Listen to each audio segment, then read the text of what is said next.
République démocratique du Congo est un pays démocratique selon l'appellation nango et c'est un principe démocratique et c'est qui est vu peuple congolais le Congo démocratique va bénéficier au quotidien. Mais c'est le contraire à tout ce que nous avons condamné depuis 24 ans où tu as fait la côte et le Congo démocratique. Il y a toujours vivre dans l'IDPS. Par son appellation, tu as l'Union pour la démocratie et le progrès social. Mais toujours le contraire. Pourquoi? Parce que massacre na SSO aussi la té, enlèvement, arrestation arbitraire, peu bon on a le Congo démocratique. Et ainsi que la corruption, comme on a mis pour le numéro politique à l'Europe, Alain Bolo Joazali, Moko, il y a combattu la liberté, na 4 écoles démocratique. Ensemble, on peut réfléchir, peut analyser l'actualité politique aussi qu'on préoccupe, Mboka Congo démocratique. Moi, Mboka Alain Bolo Joazali, beauté. Mbote Ndekolongai, Mbote Nabalandi, en tout cas, merci une fois de plus, dans l'opportunité au petit sur Mkwalelo. Bonne nuit, oui, en tout cas, nous sommes bien, sauf que le pays n'est pas autant mabé. Heureusement, il y a pour le bien en introduction. Voilà, on est là. Voilà, ensemble, on a invité la visite au un peu au décortiquer par rapport à ma préoccupation, on a un peu commentaires ainsi que suggestions, on a mis au Salaka. Tant on y sort, on a les caca, on a bétando, le gars a les bolo, le gars mais c'est X, Y, le gars tel, les lonas, allez bolo, ensemble, on a un peu ko décortiquer l'actualité politique il y a écolo Congo démocratique. Moi, interpellation, mon qui n'a pas été au bako. Bako komela kabiso to pe bako benga kabiso à tout moment émission Valais RDC les émissions ya mututé les émissions conception plutôt la journaliste et présentateur nango obino boebi mosala il y a Congo démocratique to lobake tout cela moni kazali capable de regarder émission oyo à travers numéro na contact bo benga bo remplir ba conditions requises to ko yamba bino so na commentaire au sala to ko lingi au senga droit de réponse à to yambi ale bolo jo alelo droit de réponse na yo okozala toujours les bienvenus ngana invité na ngai to regarder une minute de silence na souci à compatir na mabande économique wazali ko kufa en général la République démocratique qui a Congo Mbato en particulier na partie est mboka na biso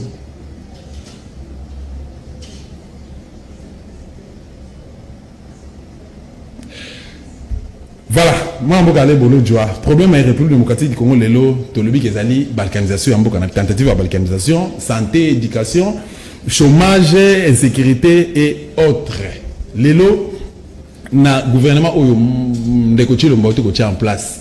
Êtes-vous sûr que il faut résoudre tout peut couper sa solution et pas bailler Congo démocratique? En tout cas, au Congo que dans la coutume nanga, il y a toujours quand on me pose une telle question, nazong ça toujours na histoire il y a Congo. Histoire et le Bénin. Le Congo est allé invention il y a 14 puissances. Mais avant Yango, il y avait un monsieur où avait le roi des Belges, Nas Stanley, ne va créer un boule à créer l'État congolais. Tant qu'on va créer un Kaboul Afrique, Bazaki Congo, Bachaki Ango à part. Ce qu'on a même dans l'acte de Berlin, dans l'article 2, ils allaient préciser que Mboka Congo, Batika Ango ici, comme Moutouniou, surtout qu'on y a pour Punja. Mais à partir de combat, il y a papa na biso, Bakulutu na biso, papa na biso, n'était bon sommet indépendance. Mais acte à Berlin, où est consacré comme mode de gestion. Et puis convention de Saint-Germain de l'Aïe, il y a 1911. Il n'y a aucune disposition où il y a abrogé. C'est-à-dire que déjà au départ, l'État congolais est notamment avec des lacunes chroniques. Un autre problème, c'est-à-dire que tant que nous avons l'indépendance, papa Nabiso, kanisa qui cause l'indépendance veut dire tout le monde a remplacé Moutoumundele. Alors que le système économique, social, culturel et autres, il a dit qu'on continue la colonisation. Qui ce qu'on a trouvé dans décoloniser. Ça, ce sont des réalités que Moutounio soit là, qu'on a la vérité sur le terrain, alors qu'on a la maramouille, tout le monde est là à comprendre. C'est-à-dire que nous sommes nés, biso, avec des lacunes chroniques. Il y a eu des formations déjà congénitales dès la création à l'État. Tant qu'on va battre la gouvernance, il y a tendance, il y a des gens qui sont fait mon factuel. C'est ça à Maléno. Ça va résoudre le problème. Le problème est fondamentalement de nature structurelle. Il y a des mambo kao, il y a des gens qui ont il y a des gens qui mais surtout ils s'attaquer dans les symptômes. M. Félix Tshisekedi à côté na Bokondi. Il vous souviendra que tant on va congolais, Fanda qui va réfléchir, le lenge ya malamu ya kokamba mboka ezali ya kosala c'est que bato yo bakozala bakonzi na ba poste X ou Y bazala élu. Pourquoi balingaki yango? Parce que quand un président de la République azali élu, azali revêtu na onction populaire. Ngonga wana siko tanga kosala ba action, lokola le peuple aza ko se reconnaître en lui et que peut ça force et suffisamment de légitimité pour atteindre l'objectif. Là déjà il y a un problème. Mais ce fait c'est qu'il dit à la invention il y a M. Kabila. À la ligue pour Kabila a créé, a façonné le quoi Moutaoui Kozouarji a pesé formé à l'Indi. Mais tu as une élection on va aller Bologna. Non mais élection élection il y a Kanga Simba Benda le 3 décembre 2018 Moutouno savait ce qui s'est passé dans RDC. Il y a une élection mais c'est Chilombo a été élu démocratiquement. Non mais démocratiquement il a été démocratiquement élu. Démocratiquement veut dire selon la loi, selon la volonté à peuple. Ceux qui n'ont pas démontré biso peut-être dans la difficulté, bah monsieur Barolo Bakeno. N'a démontré qu'à Simba on peut tout ça économie à temps. Voilà. Tout ça économie à temps. Non, c'est vraiment. La loi électorale, où il a trouvé socle na constitution et nous dit pour que va publier notre président, il fait ça sur base à procès-verbaux dûment signé par les témoins. Il y a bateau badaï qui sur place. Okay. Mais je fais c'est que va publier le résultat sur base à ISB. Dixit Nanga. Ce qui veut dire que c'était pas conforme à la loi. C'est comment on peut avoir une démocratie en dehors de la loi. Voyez-vous, on a déjà la libre pour la élection ça m'a fait. Voilà, alors, tout la question, parce que tout n'est pas stagé, il fallait aborder, est-ce que le gouvernement Chilombo a en place déjà, tout le monde, premier ministre, cette fois-ci, tous les jeunes, ou ancien ministre à sport, dans le gouvernement Matata Pogno, ceux qui ont sanité, puis qui directeur général, il y a Jekamil. Les lots, est-ce que, à quoi répondre à besoin de la population, Zali, Nzala, santé, Moboulou, insécurité, pas y tentative de balkanisation, ainsi de suite. Est-ce que c'est possible? Ndegonangai yeba poni était poisi samagambo yo tangi pour batu baza ko confondre le contexte na biso na ba réalité na contexte to zali na ngo monsieur Félix Tshisekedi n'a pas besoin d'un premier ministre. Monsieur Félix Tshisekedi a besoin d'un assistant muto a kosa la vision na yem talo bagiti tanga saki discours na yé niti la 6 minutes après kosa discours muso sur 36 minutes alors bagé nini na na posa ou pesa na majorité cette fois-ci na ça la vision nanga. Il n'a pas besoin de la constitution. Alors ça la vision naïe. Apponi Mouto à quoi accompagner. Mais allez lire la constitution. La constitution est claire. L'institution gouvernement peut aussi être en conflit avec les institutions président de la République. Il y a un monnaie le constituant, sachant que le gouvernement et le président ou le président de la République vous allez en conflit, ne va créer un conseil des ministres. Il a eu cadre d'harmonisation et de décision entre l'institution président et l'institution gouvernement, on va constituer on va bien le fractionnement au pouvoir exécutif. Ce qu'il y a un poste à bouton au sein de Magambo Yazana. Beaucoup ça n'a été, M. Félix, c'est qu'il y a un gouvernement parallèle. Déjà, avant que qu'on a vu sur Azuawa, il y a un gouvernement parallèle parce que la deuxième chose, c'est à un niveau de l'institution président. Ce qui veut dire que le président de la République et le gouvernement ont un conflit à compétence. Tout le monde a avec procès à 100 jours. Ça a été démontré. Le directeur à cabinet s'est substitué en coordonnateur et action gouvernementale, alors que la Constitution dans son article 100, article 93, il y a condition le Premier ministre est le coordonnateur et action gouvernementale. Ce qui veut dire que M. Félix, c'est qu'il y a ça à Makambo. Non. Pour l'accompagner. Pour ça accompagnateur. Pas accompagné. C'est-à-dire que Ndeko Azawana, il y a aussi la figuration. Décision de ça à la présidence. Il y a un acotambo la rande pas signé à Mikanda. Et vous avez M. Félix, c'est qu'il y a il y a le square Maboko. Nasuka, Babokangaye. Il y a M. Félix, c'est qu'il a exempté. C'est ça. Donc, si tu comprends bien, aux hommes, même peuple congolais, dans le monde à désespoir. Que bon compter dans le gouvernement, le premier ministre on a zaline assistant, il y a M. Chilombo et puis il ne fera rien de bino bon compter dans bino. Non mais ils avaient net le logo bonjour quoi doit nous ça l'opération. Oui, nous maintenant dit malheureusement. Avec nous passons à Moutoulibu malongo ça là appendicite. Non mais on sent déjà le germe, il y a conflit. C'est ça le problème. C'est-à-dire que ndeko wana peut-être baza koloba. Non, voilà, à ça qui na ministère il y a jeunesse et sport. Mais ngana za ko kama bo c'est pour la mutasa qui na ministère jeunesse et sport pour démissionner. Non, ba après ça ka mutu par rapport à rendement, pas par rapport à démission. Moi la réforme il y a Salaki na gouvernement bo kanzata mo. Mo kale bolo jwa lelo bande kwa IDPS na ba ali na bango bazali na esengo makasi bazo ko affirmer partout que M. Tshilombo a réussir cette fois-ci ko zwa majorité parlementaire. Et c'est puis à cause ça là œuvre na lobi que nous cette fois-ci qui salomé ban. Mais comment ça fait-il que na kolanda yo bien ozo remettre en cause? Ndeko na ngai to ba na mamba gouvernement zo ngaka wana quelques secondes. Tango ba ponaki ilunkamba. Ba sepela gite. Cette fois baba non voilà il y a ça papa ça la vie à cause d'un papa c'est belete et puis c'est un professeur d'université à Outi na SNCC. Vous ne pas bazu SNCC a une expérience et tout ça. On leur a dit non mais attendez ces messieurs là va échouer la mentale. Non, déjà ba aimé ba tribaliste ba tout ça.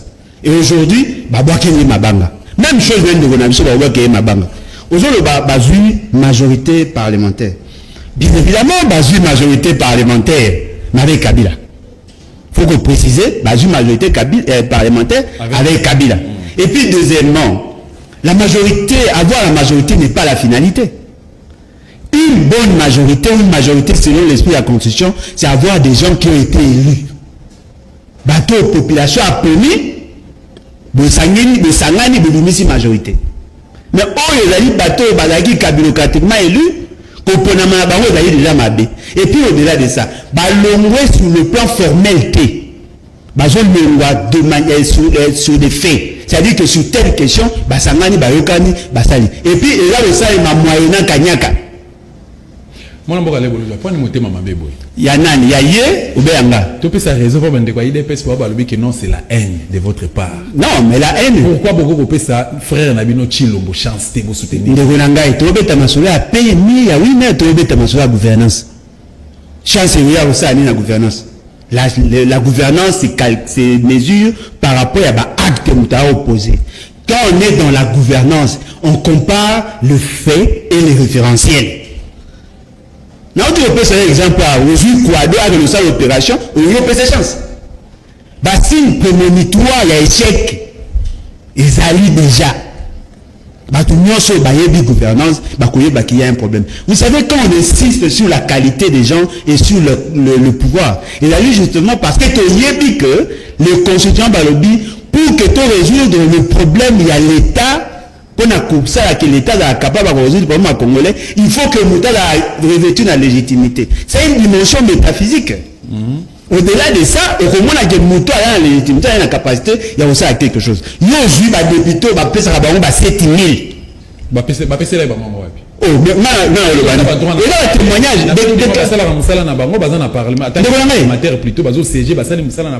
et à la fin du mois, bénéficier tout ça est fort, tout ça mais des députés vont faire la déclaration dans l'émission, dans la TV, dans la 15 000 pour que le bureau. Ceux qui vont passer par mon bon côté, par le Sakazak, et c'est même la salle. La vidéo est valide, non, mais est-ce qu'on peut encourager un fonctionnaire avec l'argent de l'État? Comme ça. Pour faire ton travail. Bon, pourquoi? Mais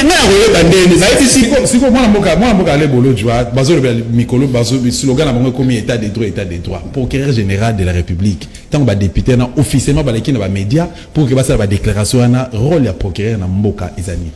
Quand on joue dans Mboka, normal ben to alelo. Tout ça dans Mboka. Te na normal ben to alelo.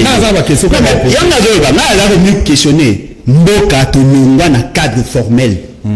Mboko ikoma anormal. Ce qui est le bilan kamolo bako kamo pour outrage. Bako banon que le procureur s'est saisi d'office.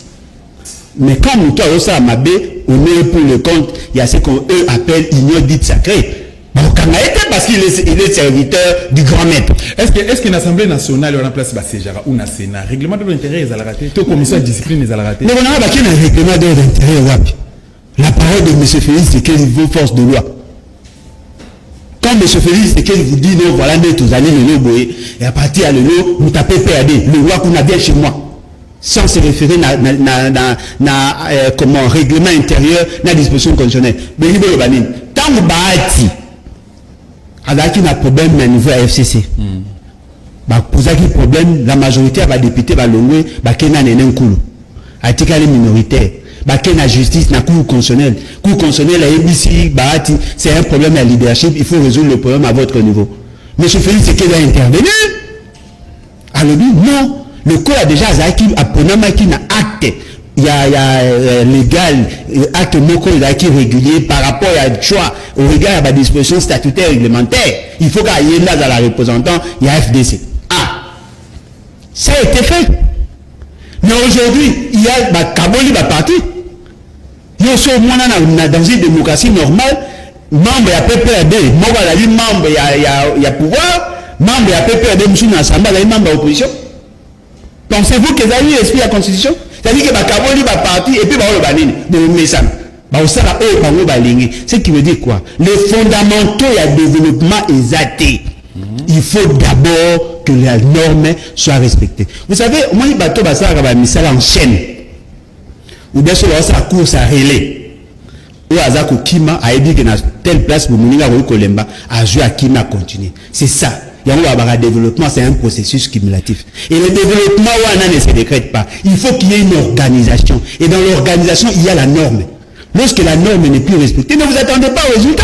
Moi, je vais bolojo. Lelo, Toloba Messechi Lombo, Azali na sommet à l'État. Il y a Azana signature République démocratique du Congo. Fort malheureusement. C'est lui qui décide. Il peut décider ce qui, la prochaine élection, en 2023, selon dire, il y a bateau bantanement, bateau, et que ça les oui ou non. Ce que ça les mandengue, que ça les met là, il y a décider. Mais, bino, nangambo à la mouka. Parce que, question, on a posé yo plutôt, pour n'avoir que vous allez allié, il y a la plateforme à la mouka. Comment c'est possible que vous avez espoir que vous allez plus une élection, vous avez une élection anticipée pendant que vous avez que pouvoir aller confisquer et pas occupant? Est-ce que vous allez contradictoire ou encore vous avez commis contre la piège, vous allez difficulté à s'en sortir? Mais vous n'avez aucune disposition de la Constitution et le bas que M. Félix, c'est qui décide en dernier ressort. Il n'est pas un chef traditionnel.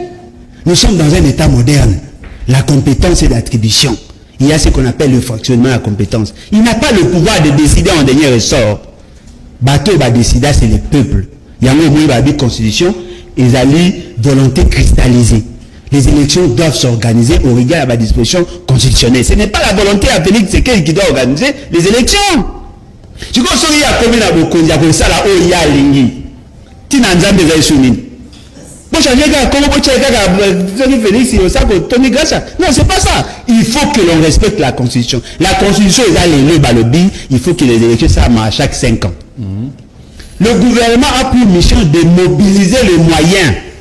Il y a coupé ça na CENI pour que la CENI a organisé. Mais ce fait, c'est qu'il y a son associé Kabila. Ça dit encore pour que la CENI ait connaître le dysfonctionnement. Et puis le maître Zalibu, ça la nyonso. Va empêcher dans l'État congolais à mobiliser pour que Bango va justifier la non-tenue à l'élection. Bon, ça l'erreur. Parce que si Kabila avait glissé, il n'y aura plus de glissade. Au Meki, au Sélémouki, au Boukad. Comment Kabila est à Makaka? Non, mais c'est lui le maître de pensée. Comment ça? Il y a même point focal entre le Rwanda et ce qui s'est fait au Congo. Qui ne le sait pas? Kabila n'est plus Félix assis à mettre Kabila à genoux, à étouffer, à déboulonner le système, machin, tout ça. Total nangana yo. Kabila en tant que système, Kabila existe. Le kabylisme est caractérisé par la corruption est allée. Ceux qui comprennent bien, Félix est un kabiliste. Néo-kabiliste. Kabilisme est asika. Il n'a pas changé. Parce que tout ce qu'on reprochait à Kabila, c'est ce que nous vivons. La corruption bat son plein. Il y a la concussion, le délit d'initié. Oh, tout, il y a Mabé et Salamaka. Il y a les tueries, il y a l'impunité, il y a tout ça. Au Kabila Saraki, aujourd'hui, l'institution présidente est plus proche de Rwanda que ce qu'était Kabila hier. Okay. Il y a eu des innovations dans le sens à Mabé. Et l'autre, c'est pour que Toko Manabaye, les élections soient impératives.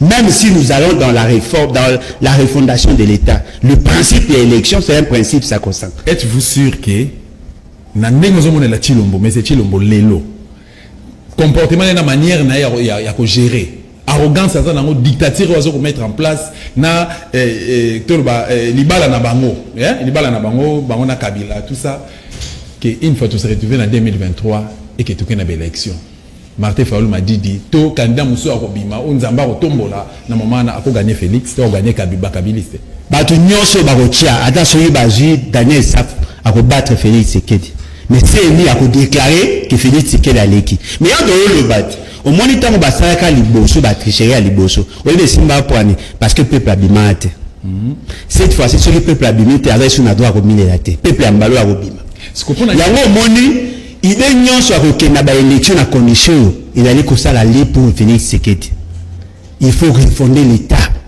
La solution est la meilleure, reste la révolution. Pendant que le pouvoir a confisqué quelqu'un comme occupant. Non, mais il faut que le peuple ait sa pouvoir pour que tu organises l'élection crédible.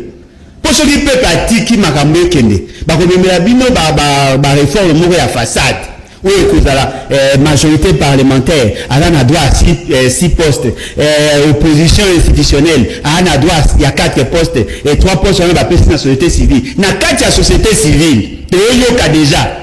Il y a un monsieur à Otipoto, baza kolinga ba parrainé na compte, il y a église armée du salut, tozo yoka, to konduka to vérifier, abi ma président ya CNI. Nazali moko ya bampangi bizi pangi ndeko, camarade ya Lisano, ya mokonzi moko entre guillemets awa, muto ala ko calculer ya poste moko il y a confession religieuse à Sangisana poste on a mususu pour que yaza la possibilité il y a maîtriser la CENI à cause on a plus de 7 sur 13 et puis tant qu'on a cour constitutionnel on a bateau il y a besoin pour qu'elle la sûr qu'il a passé l'élection ce qui est information est la livrée. Ce qui veut dire que la CENI sera l'obstacle à développement. Je sais, ma pour tous les cas, tout tourner page, moi, je vais aller bolo jolobi que non, bah tricherie, bah ça là qui a salité, on a souligné ma bolobi, on a souligné qu'il y a salité, tout ça et simbi pour un peuple à télémagité. Mais cette fois-ci, peuple a voté le massacre batterie. Il faut. Si on prend une unité, beaucoup procéder pour n'aller que moi, je vais aller bolo jolobi, les lots qu'on se les dise, comme yo. Donc partout là où on passe, c'est de vous qu'on parle. Aux autres incarnés. Moi charisme moi leadership moi boyo soko lobby batu babimi libanda mais pour nani nté lelo ko bimisa batu libanda pour ba contrecarrer donc ba benga na occupation ba récupérer ben institution nyonso na place à Rondima collecter sous air na processus électoral autobi ke ko tobi ndenge ko sukela ndeko nanga nazali clair biso to lobela sur la révolution ceux qui tout ça les révolutions population a récupéré pouvoir à mettre en place, à convoquer un congrès fondateur. Le congrès fondateur, dès que Mabiso na 4e République, où Félix Tshisekedi na association na yeba komaga candidaté. Merci. Ça c'est notre vision. Merci beaucoup. Merci beaucoup Mboka Ale Bolojo. Lelo lelo plusieurs compatriotes de la République démocratique du Congo. Ba teling balobi non ambassadeur ou azali accrédité na République. Ambassadeur rwandais ou accrédité na République démocratique du Congo, moni basiti ne salemi ba manifestation belé ko salema. Est-ce que tu peux avoir un point de vue à propos? En tout cas, on a félicité d'abord les initiateurs. Parce que le est vrai. Le Rwanda n'est pas un pays ami. Le Rwanda c'est un pays ennemi. Tant que les Congolais continueront à mourir sous la bénédiction à Rwanda, on ne va pas les considérer comme des amis. Et donc, ils allaient pas ces amis. Ils allaient que on a tué plus de 6 millions de Congolais. 6 millions de personnes chez nous au Congo. Okay. Tout le monde a condamné, sauf la famille de Pes. Est-ce que vous avez vu qu'il y a de Pes, au cas de des dégâts collatéraux? Non, voilà. Et là, le fait qu'on s'est ingéré dans le dossier à Rwanda, il y a eu des conséquences, il y a ce qui s'était passé, il y a eu tout ça pour ressentir à Ngolelo. Faux! Le Rwanda a développé les velléités bien avant. Ok. Bato ba éviter ceux qui avaient Manakupa qui c'était justement pour fragiliser Mobutu. Mobutu était ciblé depuis 1994. On a tué un président au Rwanda. On a créé ce que eux ont appelé génocide. Et après, ça le système Antonio, côté si Hutu a pas na biso, poursuivre bango, bomi bango chez biso sous nos barbes. Pendant tout ce temps, on ciblait Mobutu. Et puis on a armé le rôle des Kabila, Bassali Mahamutu, Bassalaki, a connu président, avec le jour dans la dernière minute, on l'a éliminé. connaissez pas les visions Imatuchi. Non, il m'a qualifié Imatuchi. Oh, évitez non. Non, ma qualifié na bango ezali bakata une partie à Congo, ba oui ba koko na bango ba occupaka espace wana. Ko ba na partie ba Faraje ti oke na Tanganyika. Ba na posa ba récupérer partie wana. Il y a des cartes où ils ont conçu déjà, ça existe. Ils allaient. De comment on va aller boloja. Biso tout beta c'était mikolo nyonso qui les pays est occupé. Tentative de balkanisation, bana mboka boté les matou fongola bango miso mais to komi ba victime, to komi ko s'exposer, to komi ba victime ba menace de mort, ba lever biso ba boma biso tout ça mais est-ce que à travers émission Oyo, le quoi vous allez inviter nanga okoko yebisa bana école démocratique nini par rapport à l'occupation RDC par rapport à menace il y a toute une tentative de balkanisation Oyo tozo ko courir nango et c'est que bande ko na biso bazo ko kufa. Mourir n'est rien. Mais vivre sous l'oppression c'est mourir chaque jour en déshonneur. Vaut mieux kufa en te battant pour la République, pour comme un immortel, que vous faites comme un lâche. Et donc, les alliés vrais, les alliés peuple congolais, à l'Oumula au Banga. Que nous sommes sous l'occupation. Lorsque vous avez un président, il y a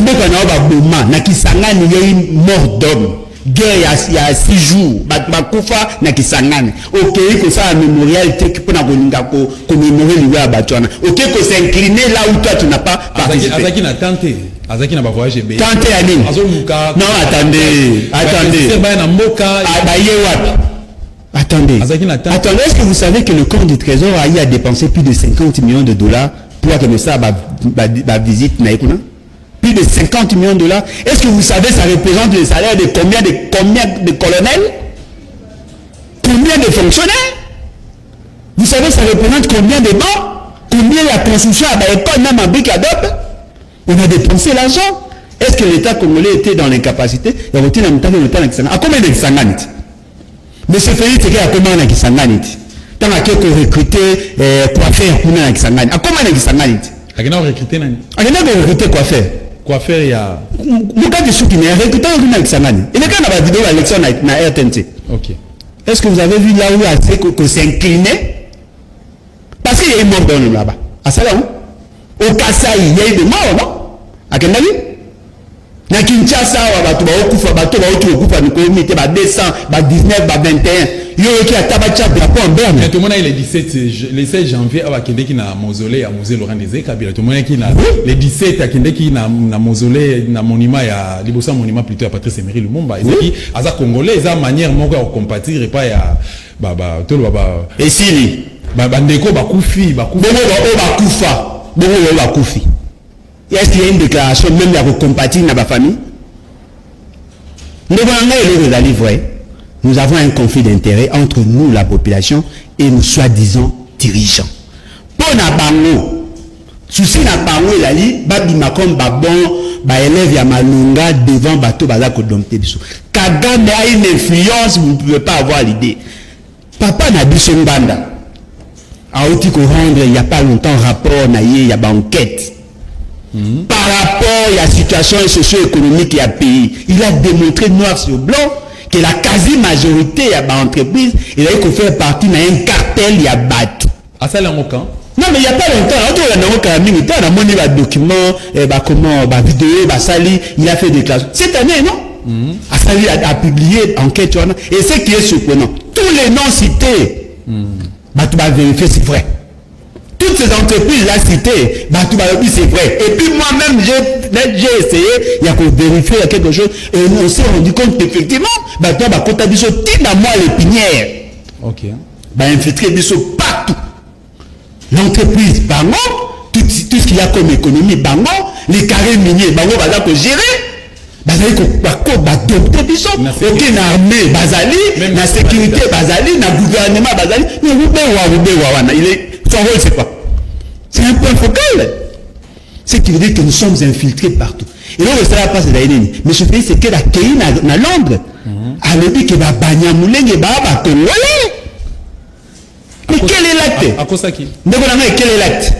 Quand on dit que ba banyamulenge, ça dit c'est une communauté, c'est une tribu. Est-ce qu'il y a une tribu Banyamulenge? Banyarwanda. Non, il y a le dit Banyamulenge. Il y a le dit Banyarwanda. Est-ce qu'il y a une tribu Banyamulenge? Qui a établi ces recensements? Est-ce que parmi les 450 entités de la RDC Banyarwanda? Bazate. Bazate, ce sont des réfugiés Ndonangaï. OK. Bazate, baza ba réfugiés, bayaka na 20 à 54, baye tina ba année 60, mais ba okota, ba côté pas na biso, to moja ba quelque part. Mais aujourd'hui, ba comme ça ba congolais pas par naturalisation. OK. Congolais d'origine. Et vous pensez que devant cette philosophie, on peut compter sur M. Félix? Moi, Alain Bolo Joa, qui est un petit pays comme les Rwandais, les allaient poser problème dans la Congo démocratique. Est-ce que les alliés pour la classe politique, ils allaient poser problème, les bango s'imposer dans la République démocratique du Congo? La question est pertinente, ça résume toute la situation. La qualité à cerveau et à dirigeant est définie sur la grandeur et à pays. Ne voyez pas le pays en termes, il y a espace. Ne voyez pas le pays, la grandeur et le pays en termes, il y a nombre, il y a poids démographique. Ce qui importe, c'est la qualité à cerveau et à classe politique. Quand le Rwanda était un pays ordinaire, le Rwanda ne disait pas quelque chose, même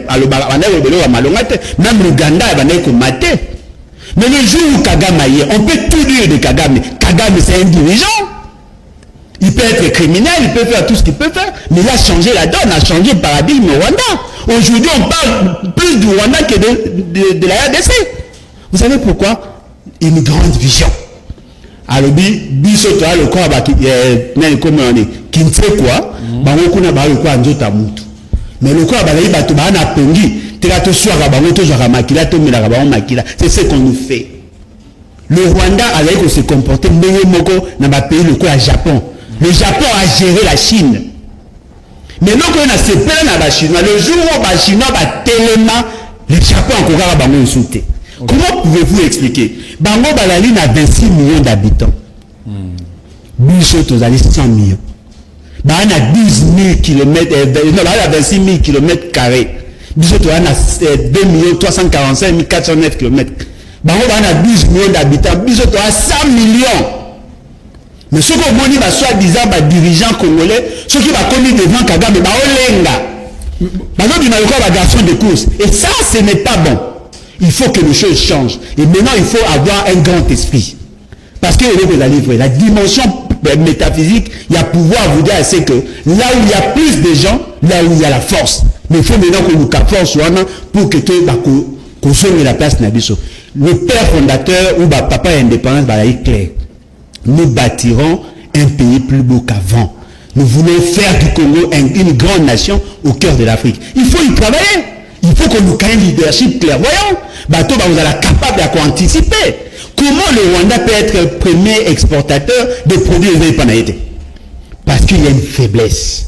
Et on va commencer à démontrer. Nous annonçons ici, tout le bas déjà, nous avons des éléments sur la composition. Il y a bateau proche à M. Félix Tshisekedi. On va commencer à reboire moko pour que bateau va comprendre ce que nous voulons réellement. Et puis nous voulons dire aujourd'hui, bateau tout va apparaître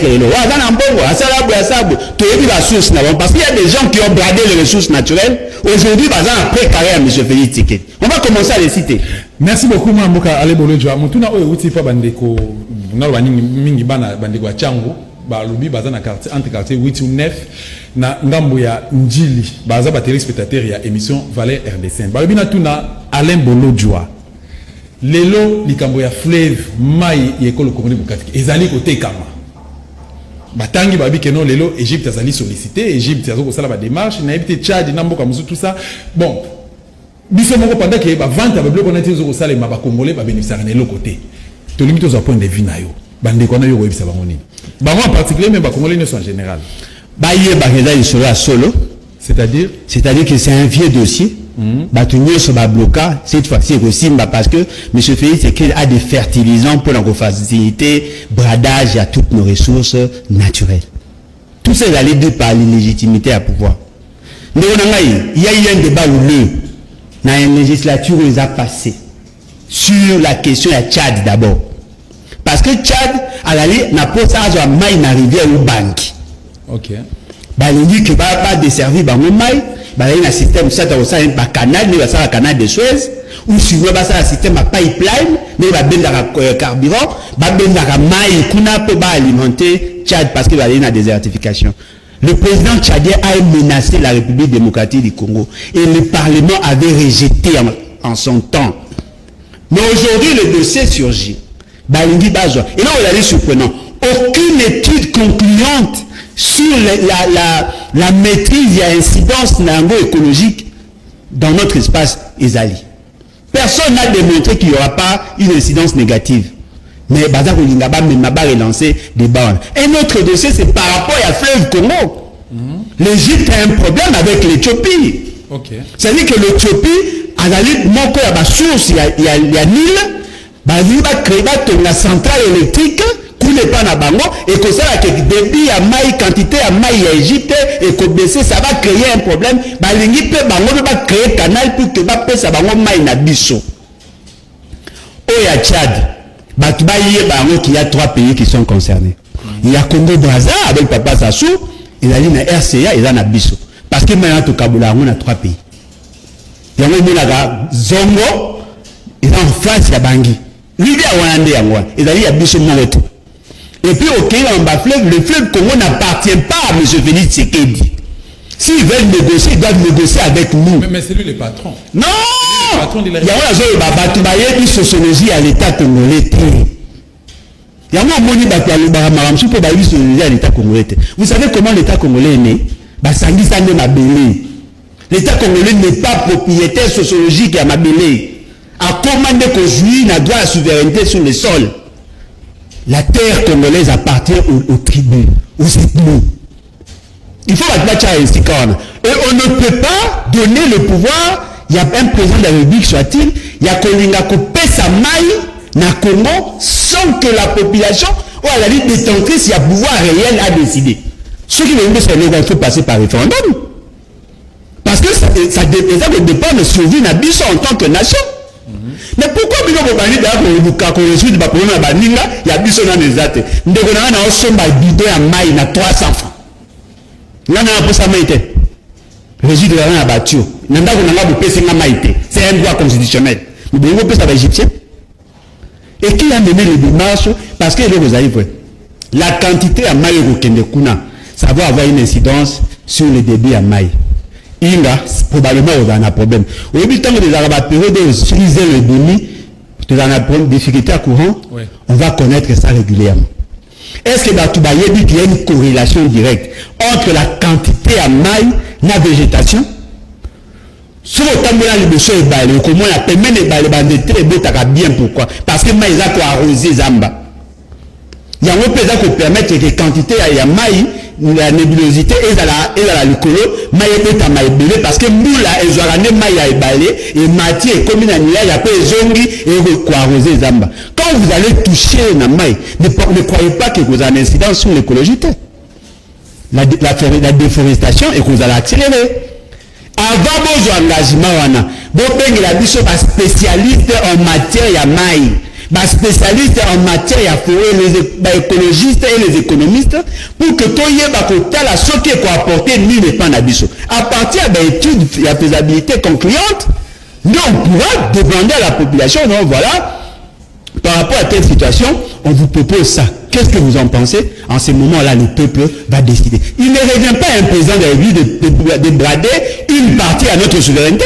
Merci Mamboka Alain Bolodjoa. Tozo ki nasuka basinali biso kino to komi nasuka tutika na mituna mibali ya mikuse yambo ya ko poser ya kokota na kosilisa programme na biso ya émission oito mekempe ko penser na bandeko na biso ya quartier Eradi na ngambo ya commune na Selimbao bandeko ya baza baso lela plutôt problème ya mai régie des eaux azoko ko servir bangoté ça fait pratiquement 40 jours bazo zo maïté et puis baza na problème d'électricité na ngambo ya Masangambila na commune na Mongafula quartier Masangambila baza na même problème 40 jours maïzate et puis courant zate na départ 7 na Mbinza IPNJ c'est na parking wana terminus baza na problème à maï baza na problème à courant na Ituri 2 jours passés, bah tu as 17 personnes, égorgées, tout, passer le moment, boumou, mais tu peux aller banda tout ça, tout le monde, aucun politicien congolais ou à télémi, à mes quelques ça la déclaration. Moi, na yaja Rwanda. Moi, on va aller bolo, je commenter par rapport à l'écambo, oh mais ils allaient accompagner, na motuna, on a zali ko tout, avant dernier question na biso, est-ce que M. Chilombo, azali incarner solution na ba problème ko préoccuper ba congolais lelo ou encore azali problème. Mais c'est Chilombo na Félix Sekedi. Mais c'est Chilombo Félix Antoine. Pour azala combien de bon en tout cas c'est qui est vrai. Vraiment. Il est plus problème que solution. C'est-à-dire que ce qui Félix Sekedi, monsieur Félix Sekedi, sera élu, on allait atteindre l'objectif constitutionnel. Ça allait être une solution. Aujourd'hui, il y a un problème. Il suffit seulement de voir la création, il y a une autre sacrée pour vous en rendre compte. Et là, comme beaucoup les livres d'aide, n'a pas interpeller les Congolais. Tellement de yoka samuyaluwa mingi, beaucoup de gens ont un état végétatif. On est plus sensible à l'ouïe à battre. Est-ce que vous pouvez vous imaginer, dans ma pays, le cas à France, par exemple, quand il y a un Français, il y a circonstance, beaucoup de gens ont un drapeau en berne. Il y a une attitude, mais tellement que beaucoup fait, beaucoup de gens sont normal. Moi, je me souviens quand je suis banga baneko limate biso to mona bibembe lelo bakoma mona bango normal mona ko zata mikata zo lia likole bosa ebembe ba mona normal. Ce n'est pas bon, ce n'est pas normal. Nos frères ba okufa chaque jour. Et puis on va s'amener ba civil, ba s'amener ba militaire te. Ba kufa chaque jour. Il y a pas une bonne dotation, il y a pas une bonne motivation. Les militaires congolais ba aller sous-payés, mal payés. Na kutana ba blessé de guerre ba genre combien 30 000 francs. Donc on a $15. Donc on a $15, 30 000 francs, mon beau, tu as qu'un écho bunda pour la Congo, à Kataï le beau, à Kataï le Colo. Mais on peut ça 30 000 francs. C'est-à-dire que moi, je suis marié, je suis on peut faire vivre toute une famille à 5 personnes. Je suis maman B. Mais là, on me soupe la livre. Par rapport à Maï, Maï n'a quoi? Donc, alors, on a Maï. D'accord. Par rapport à Maï, la régie des autres slogans de la ligne, l'eau, c'est la vie, c'est biblique. Ok.